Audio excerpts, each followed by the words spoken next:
Hello friends, I hope all are doing well. Last class में हमने discussion किया था ऑडिट स्ट्रैटेजी के बारे में। ठीक है, ऑडिट स्ट्रैटेजी में हमें क्या क्या चीज़ें देखनी होती हैं वो देखी थी। ऑडिट प्लान भी डिस्कस किया था।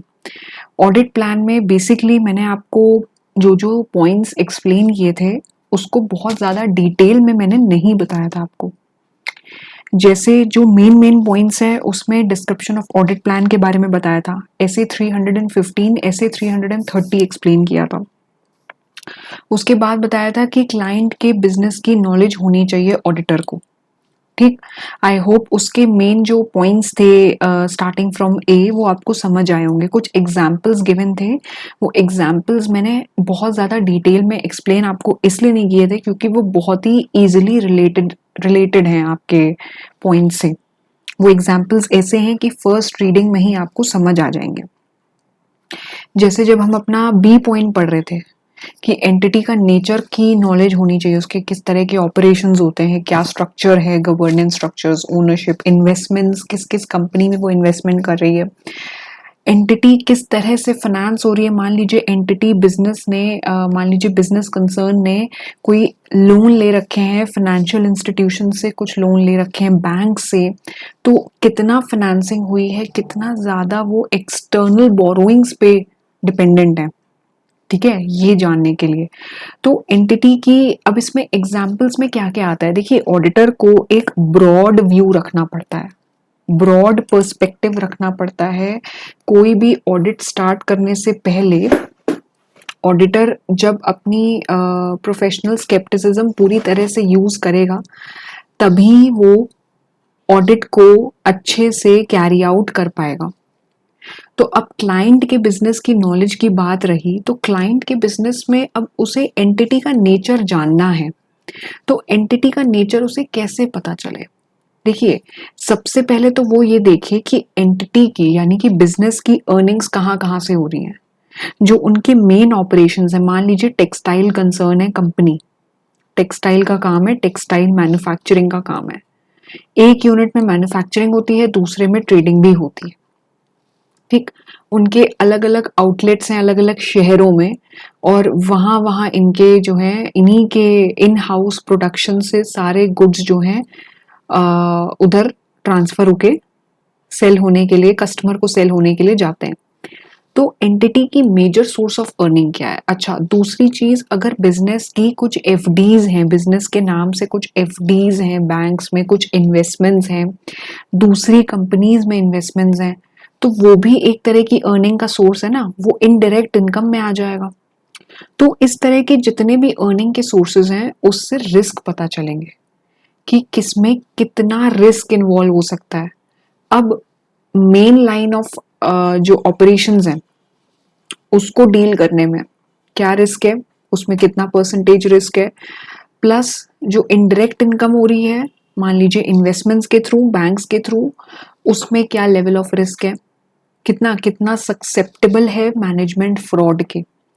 क्योंकि अगर मान लीजिए सारे ऑपरेशंस, वैसे तो मैनेजमेंट के हर एक लेवल पे असाइन होते हैं, डेलीगेटेड होते हैं, सेल्स डिपार्टमेंट अलग होता है, परचेज डिपार्टमेंट अलग होता है, प्रोडक्शन अलग होता है, गोडाउन में अलग बंदे बैठाए जाते हैं उनको पूरी वर्किंग देखने के लिए, स्टॉक चेकिंग करने के लिए। ठीक है, कैश में कैश डिपार्टमेंट अलग है, वहाँ अलग लोग एम्प्लॉयड हैं। ठीक है, एचआर अलग से है डिपार्टमेंट। लेकिन अब क्योंकि पूरा पूरा सारा डेलीगेशन एलोकेशन मैनेजमेंट को है, टॉप गवर्नेंस सिर्फ स्ट्रैटेजीज ले डाउन कर रहे हैं, स्ट्रैटेजीज ले डाउन करके वो बस डायरेक्शंस दे रहे हैं, मैनेजमेंट को सुपरवाइज कर रहे हैं। लेकिन मेन काम तो मैनेजमेंट कर रहा है और उसके भी नीचे जो उसके सबऑर्डिनेट्स हैं, एम्प्लॉइज हैं, वो कर रहे हैं। तो फ्रॉड होने के चांसेस बढ़ जाते हैं क्योंकि जो कंपनी के ओनर्स हैं, कंपनी के जो मेन शेयर होल्डर्स हैं, वो तो खुद बैठ के काम नहीं कर रहे हैं ना। ये समझिए ना आप लोग। देखिए, जो भी काम है स्पेसिफिकली, जो भी वर्किंग है वो कौन कर रहा है, पूरी वर्किंग जो है वो सब पार्ट्स में डिवाइडेड है। तो फ्रॉड होने के चांसेस बढ़ जाते हैं। जहां ज्यादा लोगों को वर्क एलोकेट होता है वहां फ्रॉड होने के चांसेस बढ़ जाते हैं। उसके बाद कंपनी ये देखे कि क्या रिलेशनशिप है उसका कस्टमर के साथ, सप्लायर्स के साथ। भाई सप्लायर कितने टाइम में पेमेंट कर देते हैं, ऑपरेटिंग साइकिल चेक करो। सप्लायर के कॉन्टेक्स्ट में बोल रही हूँ। कस्टमर के अगर कॉन्टेक्स्ट में बोलना है तो कस्टमर को क्या आप सेटिस्फाई कर पा रहे हो? जो प्रोडक्ट वो डिमांड कर रहा है क्या वही प्रोडक्ट उससे डिलीवर हो रहा है, प्लस उसे आफ्टर सेल सर्विसेज अगर कंपनी प्रिस्क्राइब करती है तो वो मिल रही है कि नहीं मिल रही है? कंपनी के प्रोडक्ट्स जो कंपनी मैन्युफैक्चर कर रही है उसमें अगर कोई डिफेक्ट नहीं निकल रहा है और कस्टमर बहुत ज़्यादा खुश है, सेटिस्फाइड है, कस्टमर रेटिंग भी देता है कि इस पर्टिकुलर सेलर से खरीदो, बाकियों को भी रेफर करता है, तो इससे कंपनी की गुडविल बढ़ती है। समझ रहे हैं आप लोग? तो अब इसमें हमें ये पार्ट देखना है कि सप्लायर से क्या रिलेशनशिप है, कस्टमर से क्या रिलेशनशिप है, वो लोग खुश तो हैं कि नहीं है, वो लोग आपस का जो मेनली जो बॉन्डिंग है कंपनी के साथ वो स्ट्रॉन्ग होनी चाहिए। उसमें अगर कोई मिसअंडरस्टैंडिंग्स हैं तो वो कंपनी के लिए रिस्की हो सकता है, क्योंकि अगर कस्टमर ट्रस्ट लूज हुआ एक बार तो फिर बाकी कस्टमर्स भी छोड़ के जाने लगते हैं, वो फिर दूसरे सेलर्स की तरफ ज़्यादा भागते हैं। अगर सप्लायर को कोई भी प्रॉब्लम फेस हुई ऑर्डर प्लेस करने में, पेमेंट करने लेने में, तो वो भी कंपनी से सेपरेट हो जाएगा, उसका ट्रस्ट भी लूज होगा। तो ये सब रिस्क एसोसिएटेड रहते हैं। समझ रहे हैं आप लोग? फिर इसी से रिलेटेड मैंने आपको ये भी बताया था कि अब कोई भी कंपनी है उसकी बहुत सारी ब्रांचेस हैं, यूनिट है, बहुत सारी ब्रांचेस हैं, तो सबके अलग अलग, मान लीजिए सब अलग अलग एरियाज में हैं, तो जो जो ज्यूरिसडिक्शन जिसका है मान लीजिए, ठीक है, तो उसमें जितने भी टैक्सेस हैं मल्टीपल, उनके भी रिस्क रहते हैं।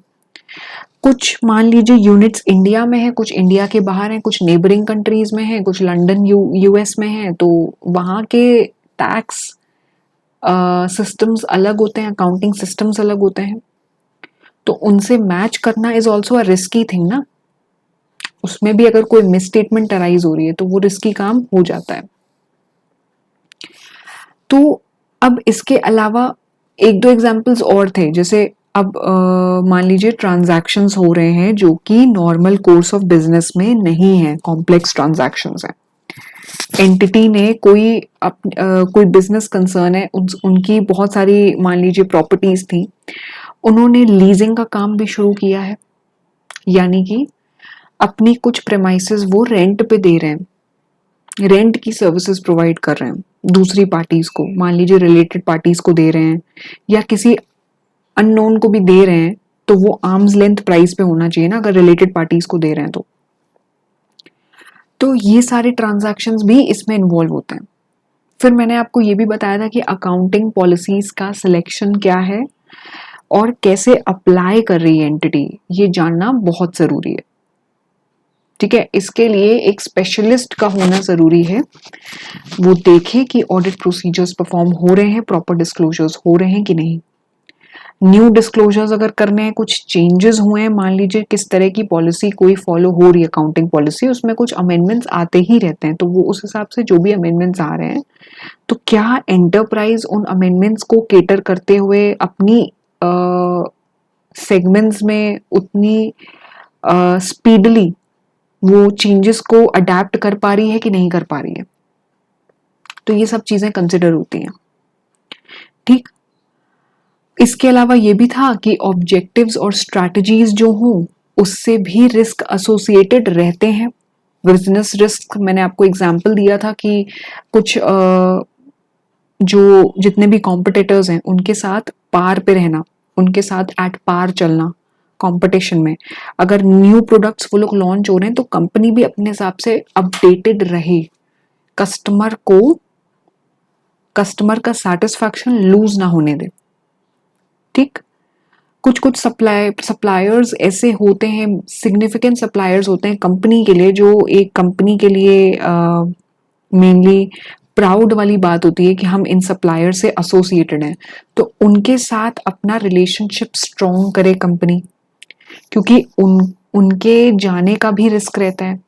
मान लीजिए कोई चीज उन्हें समझ नहीं आई, कंपनी के कुछ टर्म्स एंड कंडीशंस उन्हें समझ नहीं आए और उन्होंने कंपनी से अपना रिलेशनशिप तोड़ दिया, तो ये सब चीज़ों का रिस्क रहता है, ठीक। या फिर जो प्रोडक्शन हो रहा है कंपनी में वो इनसफिशिएंट हो रहा है या फिर कुछ ज़्यादा ही हो जा रहा है जिसकी वजह से वेस्टेज हो रहा है, क्योंकि डिमांड नहीं कैलकुलेट हो पा रही है। जो मार्केट में डिमांड है उसके हिसाब से कंपनी काम नहीं कर पा रही है। तो all these factors need to be considered. Then I also gave you a hint about this particular topic, audit planning, a continuing process, wherein I was just going through all these sub points, these 5 sub points, but I didn't go in detail. मैंने आपसे यही कहा था कि इसको मैं आपको explain करूंगी, बहुत ज़्यादा हार्ड एंड फास्ट रूल नहीं है इसमें भी, बहुत ईजी है। समझने वाली बात ये है सबसे पहले तो कि ऑडिट हमेशा से, जैसे मैं आपको 2 बार क्लासेस से लगातार 2 से 3 बार बताती आ रही हूँ कि audit planning is never a static process, it is always a continuing process, ठीक है, इट नेवर स्टॉप्स। तो इसमें हमें कुछ मैटर्स देखने पड़ते हैं रिस्क असेसमेंट से पहले, और वो मैटर्स क्या हैं, थोड़ा सा इंपॉर्टेंट है ये 5 पॉइंट्स, इसलिए ध्यान से सुनिएगा। कौन कौन से प्रोसीजर्स अप्लाई करने हैं जिन्हें हम टर्म कर सकते हैं एज रिस्क असेसमेंट प्रोसीजर्स। तो पहले बात आ रही है एनालिटिकल प्रोसीजर्स की, ठीक, ध्यान से समझिएगा। उसके बाद बात आ रही है जनरल अंडरस्टैंडिंग लेना, किसकी, लीगल एंड रेगुलेटरी फ्रेमवर्क की। पहले तो एनालिटिकल प्रोसीजर्स को मैं सर्कल कर दूं क्योंकि ये टर्म एक्सप्लेन करना है।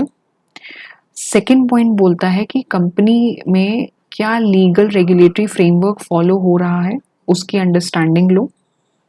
मटेरियलिटी एनालाइज करो, कितने एक्सपर्ट्स इन्वॉल्व हैं वो, और अगर बाकी कोई रिस्क असेसमेंट प्रोसीजर परफॉर्म करना है तो वो देख लो। अब देखिए ये जितना भी मैंने ये सर्कल किया है, सेकंड पॉइंट में ये लीगल एंड रेगुलेटरी फ्रेमवर्क हो गया, ये सारे कीवर्ड्स हैं, आपको बस ये कीवर्ड्स याद रखने हैं। पहले तो एग्जाम पॉइंट ऑफ व्यू से ये कीवर्ड्स याद रखने हैं आपको, उसी से ही आपको टॉपिक वाइज कोई ना कोई आंसर होगा, जैसे कुछ क्वेश्चन आता है एग्जाम में तो वो याद रहेगा, ठीक। अब देखने वाली बात ये है कि एनालिटिकल प्रोसीजर्स क्या होते हैं, ये हमें समझना है। ऑडिट में एक आपने टर्म सुना होगा, सब्सटेंसिव प्रोसीजर्स भी होते हैं, एनालिटिकल भी होते हैं। एनालिटिकल में क्या होता है, जितनी भी फाइनेंशियल ऑपरेशनल इंफॉर्मेशन होती है उन सबको कंपेयर किया जाता है, उनके डिफरेंट सेट्स जो होते हैं उन्हें कंपेयर किया जाता है, ठीक। अब इसमें पर्पस क्या होता है, इसमें ऑडिटर को प्लान करने में हेल्प मिलती है, एविडेंसेस तो मिलते ही हैं, प्लान करने में हेल्प भी मिलती है। लेकिन अगर हम इसे थोड़ा डिटेल में पढ़े तो ये बेसिकली होते क्या हैं, तो हम इसको डिटेल में भी पढ़ते हैं, ठीक है। देखिए एनालिटिकल प्रोसीजर्स मेनली एक तरह के एविडेंस प्रोसेसेस होते हैं, एविडेंसेस के रूप में अगर देखा जाए ऑडिट के टाइम पे, ठीक है। तो ये प्रोसीजर्स प्रॉब्लम्स को इंडिकेट करते हैं, कहाँ पे प्रॉब्लम्स को इंडिकेट करते हैं, जितने भी फाइनेंशियल रिकॉर्ड्स होते हैं क्लाइंट के, कंपेयर करना सारी फाइनेंशियल इंफॉर्मेशन को, ऑपरेशनल इंफॉर्मेशन को। मान लीजिए हमें ट्रेंड देखना है किसी कंपनी में, तो मंथ वाइज देख लिया, ईयर वाइज देख लिया, फाइनेंशियल इंफॉर्मेशन को कंपेयर किया, रिव्यू करने के लिए एनालिटिकल प्रोसीजर्स यूज होते हैं। एग्जाम्पल्स क्या हुआ, एग्जाम्पल्स अगर मैं आपको एग्जाम्पल के फॉर्म में एक्सप्लेन करूं तो मैं आपको एग्जाम्पल्स भी बता दे रही हूं, जैसे sales outstanding, relationship between receivables and sales. क्या रिलेशनशिप है, मतलब कंपनी में जो टर्नओवर है और जितना जितना पैसा डेटर से रिसीव होता जा रहा है, कितना कितना रिसीव हो रहा है on the spot timely manner में, और कितना कितना अभी अकाउंट रिसीवेबल में शो कर रहा है, यानी कि कितने डेटर्स खड़े हुए हैं। टर्नओवर जिस हिसाब से ट्रेंड इंक्रीज हो रहा है तो डेटर्स किस हिसाब से इंक्रीज या डिक्रीज कर रहे हैं, उनके बीच का रिलेशनशिप देखना, कलेक्शन प्रैक्टिस क्या है कंपनी, किस हिसाब से कौन सा टेन्योर फॉलो करती है कलेक्शन के रिस्पेक्ट में, मंथली बेसिस में बोलती है कि हमें कलेक्शन करना है कि 6 मंथली में, क्या है क्वार्टरली है, क्या पॉलिसी फॉलो करती है, क्रेडिट पॉलिसी क्या है कंपनी की। फिर करंट रेशियो को रिव्यू करना, इसमें क्या देखते हैं, current assets and current liabilities, ठीक है। उसमें बेसिकली हम किस पे ज्यादा स्ट्रेस प्लेस करते हैं, अपना जो भी अकाउंट्स रिसीवेबल हैं कंपनी के, डेटर्स जितने भी खड़े हुए हैं, ठीक है, बिल्स रिसीवेबल जितने भी खड़े हुए हैं, और दूसरी साइड अगर लाइबिलिटी साइड देखा जाए तो जितने भी क्रेडिटर्स खड़े हुए हैं आउटस्टैंडिंग हैं, जिनसे पेमेंट अभी जिनको करना है, अकाउंट रिसीवेबल जिनसे पेमेंट आना है, अकाउंट पेबल जिनको पेमेंट करना है, कितने प्रोविजंस क्रिएटेड है, इन्वेंट्री कितना है इस टाइम पे। तो करंट रेशियो में हमें करंट असेट्स और करंट लाइबिलिटी की रिलेशनशिप पता चलती है। तो ये सारे एग्जांपल्स किसके हैं, एनालिटिकल प्रोसीजर्स के, समझ रहे हैं आप लोग। फिर मान लीजिए बैड डेट्स हैं, तो बैड डेट्स सेल्स के हिसाब से बैड डेट्स का जो खर्चा होता है वो क्या है, क्या वो इंक्रीज कर रहा है या वो डिक्रीज कर रहा है, ठीक है। सेल्स के अकॉर्डिंग बैड डेट्स का खर्चा वेरी करना चाहिए, तो बैड डेट्स का रिलेशनशिप देखते हैं सेल्स के रिस्पेक्ट में। तो ये कुछ एनालिटिकल प्रोसीजर्स के एग्जांपल्स हो गए। तो ये प्रोसीजर्स अप्लाई करने पड़ेंगे रिस्क असेसमेंट। अगर मैं आप इस पर्टिकुलर टर्म को, एनालिटिकल प्रोसीजर को रिस्क असेसमेंट से कंपेयर करूं तो क्या मतलब हुआ, देखिए जैसे मान लीजिए हमें सेल्स आउटस्टैंडिंग देखनी है, रिलेशनशिप देखना है रिसीवेबल्स और सेल्स का, तो वो हम एनालाइज कर रहे हैं, एनालिटिकल प्रोसीजर्स कैरी आउट कर रहे हैं, हम प्रॉपर शीट्स बना रहे हैं एज एन ऑडिटर, उसमें हम अपनी वर्किंग कर रहे हैं कि क्या ट्रेंड है, हम डेटर्स के मंथली के जो स्टेटमेंट्स आते हैं वो उनसे मंगवा रहे हैं मेल्स के थ्रू, कंपनी से भी इंटरैक्ट कर रहे हैं कि हमें कहीं ना कहीं से अगर रिस्क लग रहा है तो हम बाकी के प्रोसीजर्स कैरी आउट करें रिस्क को कम करने के लिए, यानी कि ऐसे 330 अप्लाई करें। पहले हम ऐसे 315 के हिसाब से वर्क कर रहे हैं, फिर हम ऐसे 330 लगाएं, समझ रहे हैं आप लोग। तो ये है first point, analytical procedures to be applied as risk assessment procedures. Second point ये कहता है कि जो भी लीगल फ्रेमवर्क है कंपनी का, मान लीजिए कंपनी पीएफपी मेंटेन कर रही है, कंपनी जो है बोनसेस भी देती है, बोनस एक्ट के हिसाब से अपनी एम्प्लॉइज को, एम्प्लॉइज का ईएसआई भी है, स्टेट इंश्योरेंस भी है, तो वो भी एक्ट के अकॉर्डिंग वो भी डिडक्ट होता है। तो उसकी अंडरस्टैंडिंग ले लो कि कंपनी जो भी डिडक्शन कर रही है पीएफ का, ईएसआई का, फिर उसका जो है प्रॉपर डिपॉजिशन होता है कि नहीं होता है डिपार्टमेंट में, पीएफ डिपार्टमेंट में, ईएसआई डिपार्टमेंट में, कैसे एंटिटी उस पर वर्क कर रही है और उसको कैसे अप्लाई कर रही है, फॉलो कर रही है। मान लीजिए जो ड्यू डेट है पीएफ जमा करने की, उस ड्यू डेट पे कंपनी डिपॉजिट कर रही है कि नहीं कर रही है। This is all planning. Determination of materiality. अब मटीरियलिटी तो बहुत इजी टर्म है, कौन कौन से सिग्निफिकेंट मैटर्स हैं ऑडिटर को ये देखना है, किस किस पे ज्यादा स्ट्रेस करना है हमें। मान लो कंपनी प्रोविजन बना रही है, क्या प्रोविजन का कैलकुलेशन सही तरीके से हो रहा है, electricity expenses payable, TDS payable, PF payable, जैसे मान लीजिए ये सारे हैं, ठीक है।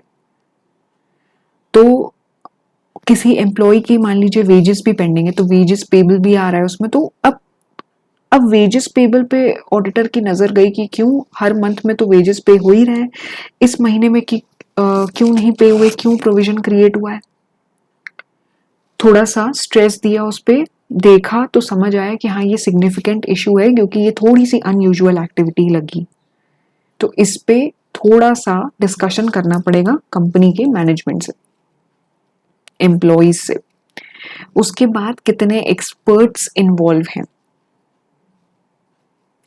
देखिए ये सब मैटर्स हम लोग देखेंगे तभी हम देख पाएंगे कि कितना रिस्क इन्वॉल्व है और हमें अपने हिसाब से ऑडिटर को अपने एंड से कितने असेसमेंट प्रोसीजर्स करने हैं, तो कितने एक्सपर्ट्स इन्वॉल्व हैं, क्योंकि देखिए एक्सपर्ट्स जितने ज़्यादा रहेंगे उतने ज़्यादा सबके अलग अलग व्यू पॉइंट्स रहेंगे, ओपिनियंस रहेंगे, रिस्क असेसमेंट उतना ज़्यादा अच्छी तरीके से हो पाएगा।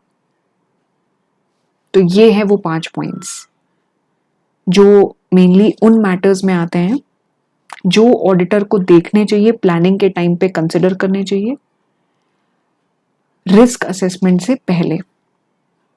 रिस्क आइडेंटिफिकेशन एंड असेसमेंट से पहले ये 5 पॉइंट्स याद कर लीजिए।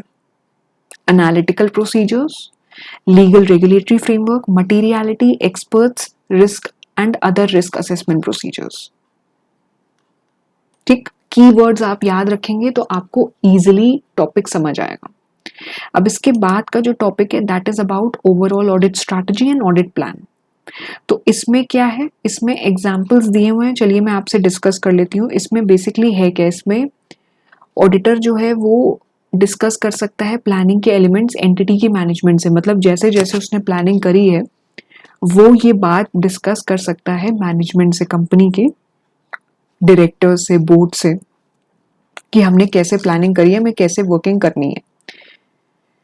जैसे इसमें एग्जाम्पल्स कुछ दिए हुए हैं तो हम एग्जाम्पल्स टेकअप कर लेते हैं। फॉर एग्जाम्पल अब पहला जो है वो ये कहता है to coordinate some of the planned audit procedures with the work of the entity's personnel. Planning कर ली है ऑडिटर ने, उसे एग्जीक्यूट करना है, उसे हेल्प तो चाहिए ही मैनेजमेंट की उसे एग्जीक्यूट करने में, तो वो कुछ प्रोसीजर्स अपने कोऑर्डिनेट करने के लिए प्लानिंग के कुछ पॉइंट्स उसको बता देगा। किसको बता देगा? मैनेजमेंट के लोगों को। फिर जो भी ऑडिट प्रोसीजर्स कैरी आउट होने हैं उसकी नेचर और टाइमिंग डिस्कस कर लो मैनेजमेंट से, ताकि उसकी इफेक्टिवनेस में, ऑडिट की इफेक्टिवनेस में कोई भी कॉम्प्रोमाइज ना हो, ताकि मैनेजमेंट की नॉलेज में भी रहे कि हाँ ऑडिटर जो है अपनी वर्किंग करके आया है और वो ये सारे प्रोसीजर्स कैरी आउट करेगा। वो हमसे हर एक क्वेश्चन जो भी उसे क्वेरीज, कोई भी डाउट्स फेस करेगा वो तो वो जरूर पूछेगा भी, और ऑडिट जो है वो क्वालिटी कैरी आउट होगा, क्वालिटी ऑडिट कैरी आउट होगा। ठीक है, तो कुछ मैटर्स के रिस्पेक्ट में ऑडिट प्रोसीजर्स की टाइमिंग भी बता दो। अब जैसे मान लीजिए ऑडिटर ने मैनेजमेंट से कहा कि हमें जो है आपकी प्लांट विजिट करनी है, इस दिन पे करनी है, टाइमिंग ये रहेगा, और हमारे यहाँ से 4 बंदे और आएंगे ऑडिट एंगेजमेंट टीम के लोग, तो आप प्लीज उस दिन प्रेजेंट रहिएगा, हमें पूरा इंस्पेक्शन करना है उस दिन। मैनेजमेंट को पहले ही बता दिया, मैनेजमेंट भी समझ गया कि हाँ ऑडिटर अपना प्लान करके आया है, प्रोसीजर्स कैरी आउट करेगा, तो इस हिसाब से जो है ऑडिटर भी बिफोर हैंड इसलिए बता रहा है कि ऑडिट कहीं से कमजोर ना हो, क्वालिटी ऑडिट मेंटेन रहे, उसकी इफेक्टिवनेस कम ना हो। ठीक, अब इसके अलावा एक क्वेश्चन दिया हुआ है, इसमें एक इलस्ट्रेशन है, इलस्ट्रेशन हम लोग पढ़ लेते हैं। देखिए इलस्ट्रेशन इसमें तो दिए हुए हैं, लेकिन मेन जो आपको वर्किंग करनी है चैप्टर को पढ़ने के बाद 2 से 3 बार मैक्सिमम जब आप पढ़ोगे, तो चैप्टर रीडिंग के बाद आप आरटीपीज एंड सजेस्टेड जरूर देखिएगा, क्योंकि उसमें आपको mainly illustrations to the point नजर आएंगे। इसमें तो जैसे टॉपिक वाइज दिए होंगे वो इतने मोर देन सफिशिएंट नहीं होते हैं, लेकिन सजेस्टेड आरटीपीज में आपको अच्छे से मिलेंगे। अब जैसे इलस्ट्रेशन ये कहता है कि एक ऑडिटर है कंपनी का, ठीक है, डब्ल्यू, वो पूछता है कंपनी के फाइनेंस एंड ऑडिट हेड से कि ऑडिट स्ट्रैटेजी बनानी है। He asks its finance and audit head to prepare the audit strategy for conducting audit of that particular company. W also insists him to draw detailed audit procedures on the request of auditor W. Complete audit strategy as well as audit procedures are prepared by finance head. Subsequently, auditor realizes that effectiveness of audit is compromised. अब देखिए यहाँ पे auditor खुद request कर रहा है company के finance head से कि भैया तुम ऑडिट प्रोसीजर्स भी डिटेल ड्रॉ करो, उसे प्रिपेयर करो, स्ट्रैटेजी भी बनाओ, प्रोसीजर्स भी बनाओ। तो यहाँ पे ऑडिट की क्वालिटी तो कॉम्प्रोमाइज हो ही जाएगी ना, क्योंकि ऑडिटर का ये खुद का काम होता है कि वो ऑडिट स्ट्रैटेजी खुद से बनाए, कैसे उसे प्रोसीजर्स ले आउट करने हैं वो खुद से मेंटेन करे, ना कि कंपनी के मैनेजमेंट का ये काम होता है। तो इस केस में आपको पैराग्राफ 5 रेफर करना है। देखिए, कोई भी क्वेश्चन में सबसे पहले आपको केस स्टडी बेस्ड आंसर नहीं देना है।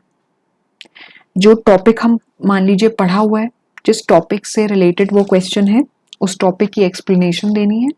एक पैराग्राफ में आप एक्सप्लेनेशन देंगे, सेकंड पैराग्राफ में आप केस स्टडी बताएंगे कि इस केस स्टडी के हिसाब से इस पर्टिकुलर पर्सन का अप्रोच गलत था या सही था। तो फिर आप उस रेलेवेंस में आंसर करेंगे जो भी क्वेश्चन होगा। तो यहाँ पे इस क्वेश्चन में, इस इलस्ट्रेशन में पैराग्राफ 5 में हम लोग ने क्या पढ़ा था, कौन कौन से मैटर्स ऑडिटर को कंसिडर करने चाहिए रिस्क आइडेंटिफिकेशन एंड असेसमेंट से पहले। तो ये मैटर सबसे पहले कोट होंगे इस पर्टिकुलर इलस्ट्रेशन में, ठीक है। और सेकेंड पैराग्राफ में ये बोला जाएगा कि अप्रोच जो है डब्ल्यू ऑडिटर का वो गलत है, ऑडिट स्ट्रैटेजी और ऑडिट प्रोसीजर्स उसे खुद बनाने चाहिए instead of insisting the finance head to prepare them, ठीक है। ये सब काम उसके खुद के रहते हैं, ना कि मैनेजमेंट करती है। अब इसके बाद का जो टॉपिक है that is about changes to planning decisions during the course of audit. मैंने आपको पहले ही बताया था कि ऑडिट में प्लानिंग जब होती है तो वो कंटिन्यूइंग प्रोसेस रहता है, बार बार ये चीज़ रिपीट हो रही है और ये चीज़ आपकी रिपीट होती रहेगी पूरे ऑडिट में, चाहे आप इंटरमीडिएट में पढ़िए चाहे फाइनल में पढ़िए। जैसे जैसे ऑडिट स्टार्ट होता है, during the course of audit auditor को अपडेशंस करने पड़ते हैं, चेंजेस करने पड़ते हैं स्ट्रैटेजी में। स्ट्रैटेजी में चेंजेस करेगा तो ऑटोमेटिकली प्लान में चेंज करने पड़ेंगे। लेकिन ऐसे चेंजेस क्यों करने पड़ते हैं, कोई अनएक्सपेक्टेड इवेंट अराइज हो गया, सर्कमस्टांसेस ऐसे क्रिएट हो गए कि प्लान में मॉडिफिकेशन करना ही पड़ा। तो इसके बाद जो नेचर, टाइमिंग एंड एक्सटेंट रहता है दूसरे ऑडिट प्रोसीजर्स का, वो भी चेंज हो जाता है क्योंकि उस पर भी इफेक्ट पड़ता है, ठीक। तो ये पर्टिकुलर टॉपिक उसी बारे में बात कर रहा है कि अगर मान लीजिए ऑडिटर ने कोई स्ट्रैटेजी बनाई, उस हिसाब से प्लान क्रिएट करे, लेकिन जब ऑडिट शुरू हुआ, प्रोसेस जब चल रहा है, तो उसमें ऑडिटर को चेंजेस करने पड़ सकते हैं सिचुएशंस के अकॉर्डिंग, ठीक है। अब यहाँ पे एग्जांपल दिया है, मान लीजिए ऑडिट एविडेंस जो ऑब्टेन किया है ऑडिटर ने through performance of substantive procedures, वो कॉन्ट्रडिक्ट कर सकता है audit evidence obtain through test of controls. अब आप लोग सोच रहे होंगे कि ये दोनों टर्म्स कौन से हैं। अभी जैसे हम लोग ने एनालिटिकल प्रोसीजर्स पढ़े, अब ये होते हैं सब्सटैंटिव प्रोसीजर्स। अब सब्सटैंटिव प्रोसीजर्स क्या होते हैं, ये भी ऑडिटर परफॉर्म करता है रिस्क को डिटेक्ट करने में, मेनली फ्रॉड को डिटेक्ट करने में, असर्शन लेवल फ्रॉड को डिटेक्ट करने में। समझे आप लोग? भाई देखिए, जिस लेवल पे मैनेजमेंट अपने रिप्रेजेंटेशंस देता है, उस लेवल पे एक्टिविटीज परफॉर्म कर लेना ताकि फ्रॉड का पता लग जाए, that is called as substantive procedure, ठीक। अब सब्सटैंटिव प्रोसीजर ऑडिटर क्यों करता है, एविडेंस क्रिएट करने के लिए। असर्शन लेवल पे कोई मटेरियल मिसस्टेटमेंट तो नहीं है, ये जानने के लिए ऑडिटर सब्सटैंटिव प्रोसीजर करता है। तो सब्सटैंटिव प्रोसीजर और टेस्ट ऑफ कंट्रोल में डिफरेंस क्या है? अब आप अगर समझें इस चीज को तो ये थोड़ा सा इसमें मैं आपको थोड़ा सा ब्रीफ करूंगी, हमारे ये ऑफ द ट्रैक चला जाएगा, लेकिन 2 मिनट का टाइम लगेगा, फिर उसके बाद हम अपने टॉपिक पे वापस आ जाएंगे। देखिए, अभी जैसे मैंने आपको ये बताया सब्सटैंटिव प्रोसीजर्स के बारे में कि सब्सटैंटिव प्रोसीजर्स बेसिकली एविडेंसेस के लिए, एविडेंसेस कैलकुलेट करने के लिए होते हैं। किस लेवल पे? असर्शन लेवल पे, ठीक है। और इसमें जो है मेनली क्या देखा जाता है, कंप्लीटनेस, एग्जिस्टेंस, डिस्क्लोजर राइट्स और वैल्यूएशन ऑफ असेट्स और accounts in the financial statements, ठीक है। कंक्लूसिव एविडेंसेस के लिए निकालने के लिए एक ऑडिटर को सब्सटैंटिव प्रोसीजर्स अप्लाई करने पड़ते हैं, ठीक। लेकिन अगर मैं बात करूं टेस्ट ऑफ कंट्रोल की, तो देखिए सब्सटैंटिव प्रोसीजर एक तरह का टेस्ट ऑफ डिटेल होता है। उसमें अकाउंट बैलेंस वेरीफाई होता है, ट्रांजैक्शंस वेरीफाई होते हैं, असर्शंस देखे जाते हैं, management assertions. Test of control में बेसिकली किस तरह के कंट्रोल्स कैसे कैसे ऑर्गेनाइजेशन में लगाए जाते हैं वो देखा जाता है। जैसे इंटरनल कंट्रोल की बात हो गई, ठीक। तो यहाँ पे जो बात हो रही है बेसिकली वो ये बात हो रही है कि हमें प्लानिंग जो है वो अपना टाइमली बेसिस पे अमेंड करनी पड़ती है, मॉडिफाई करनी पड़ती है सर्कमस्टांसेस के हिसाब से। तो मान लीजिए कोई ऑडिट एविडेंस ऑब्टेन होता है सब्सटैंटिव प्रोसीजर से, वो कॉन्ट्रडिक्ट कर सकता है एविडेंस को अगर वो एविडेंस रिसीव हुआ है टेस्ट ऑफ कंट्रोल से। तो इस टाइप की जैसे सिचुएशंस अराइज हो सकती हैं, ठीक है, जिसमें डिफरेंसेस क्रिएट हो, लेकिन उस टाइम पे ऑडिटर को अपना प्रोफेशनल स्केप्टिसिज्म यूज करना पड़ता है, ठीक है।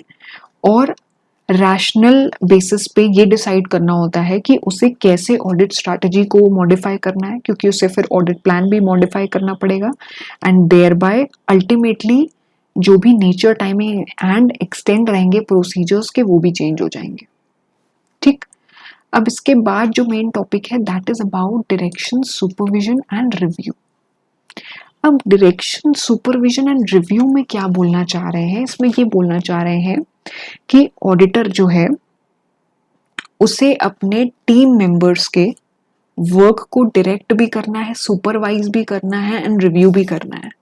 यहाँ पे मेनली बात किस कॉन्टेक्स्ट में हो रही है, ऑडिटर की जो एंगेजमेंट टीम है उसमें जितने भी स्टाफ में प्रॉपर जो टीम मेंबर्स हैं जो वर्क कर रहे हैं उनके काम को देखना, सही से प्रॉपर तरीके से कर रहे हैं, सारे प्रोसीजर्स फॉलो कर रहे हैं, एसएस का कंप्लाइंस देख रहे हैं, अकाउंटिंग स्टैंडर्ड्स का कंप्लाइंस देख रहे हैं कि नहीं देख रहे हैं, फाइंडिंग्स निकाल रहे हैं कि नहीं निकाल रहे हैं, ये सब चीजें कवर्ड है इसमें।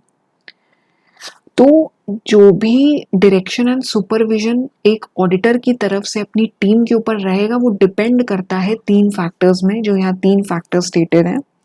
पहला तो एंटिटी का साइज कैसा है, एंटिटी कितनी कॉम्प्लेक्स है, उसकी वर्किंग कितनी ज्यादा एक्सपेंडेड है, ऑडिट का एरिया क्या है, एंड मटेरियल मिसस्टेटमेंट के क्या असेस्ड रिस्क्स हैं। असेस्ड रिस्क मतलब वो रिस्क जो ऑलरेडी ऑडिटर को लगता है कि हाँ ये रिस्क हम आइडेंटिफाई कर चुके हैं ऑर्गेनाइजेशन में एंड ये प्रेजेंट हैं, प्रेवलेंट हैं, ठीक है। तो ये डिपेंड करता है इन 3 चीजों पे। पहले तो साइज क्या है एंटिटी का, ऑडिट का एरिया क्या है, ठीक है, क्योंकि हमें ये भी तो देखना है ना कि हमारे इस पर्टिकुलर ऑडिट में कितने लोग चाहिए, रिसोर्सेस कितने डिप्लॉय होने हैं, उस हिसाब से वर्क कैसे कैरी आउट करना है। And third point assessed risk of material misstatement, क्योंकि जितने ज्यादा रिस्क होंगे एक ऑर्गेनाइजेशन में उतना ज्यादा टीम में उतने ज्यादा लोगों की, उतने ज्यादा रिसोर्सेज की जरूरत पड़ेगी, ठीक है, और उतना ज्यादा डायरेक्शन, सुपरविजन एंड रिव्यू की जरूरत पड़ेगी एक ऑडिटर को। तो ये है ये टॉपिक, समझ रहे हैं आप लोग। एग्जाम्पल जैसे इसमें दिया है, मान लीजिए अगर रिस्क ज्यादा है एक मटेरियल मिसस्टेटमेंट का, तो इससे जैसे मैंने आपको बताया कि टीम मेंबर्स पे थोड़ा सा और ज्यादा सुपरवाइज करना पड़ेगा, उनको थोड़ा एक्स्ट्रा कॉशियस रहने के लिए बोलना पड़ेगा कि इस पर्टिकुलर कंपनी में, इस एरिया में बहुत ज़्यादा रिस्क इन्वॉल्व है, तो आप लोग बहुत ध्यान से ही ऑडिट कैरी आउट करिएगा।